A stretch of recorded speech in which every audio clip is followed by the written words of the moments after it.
Today we will check how to split the configuration, custom field configuration. What is the meaning of that? Let me show you.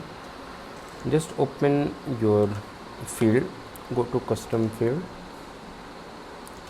I am opening instance issue and it's used by two projects, as you can, Jira test and Jira test SR. Okay, go to configure. You can see it's used by these two projects.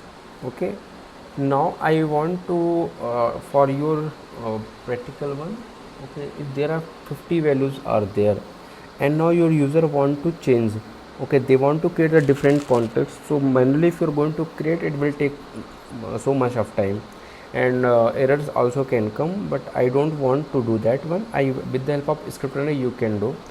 Go to built-in script, go up. Here you will get option split custom field contest. Okay, name of the field instance, default configuration scheme instance, this is the one. Okay, now I want to create a different one. For which project I want to create? For the SR project. For which issue type you want to create? Let me take for bug issue type only. New context, provide me the new context for Jira test SR. Okay, just click on run, it will create.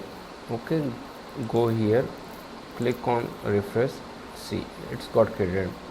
Okay, you want to create enable for all the projects, just click on edit configuration, go up, all issue type, modify. You can see within fraction of second you have created. If you want to do the manually, it will take so much time. Like this, you need to come here, you need to click on add contest, give the names etc. Then after that copy the values. If there are 50 or 100 values are, then it will take so much of time, but with the help of script, built-in script, you can do easily. Thank you for watching.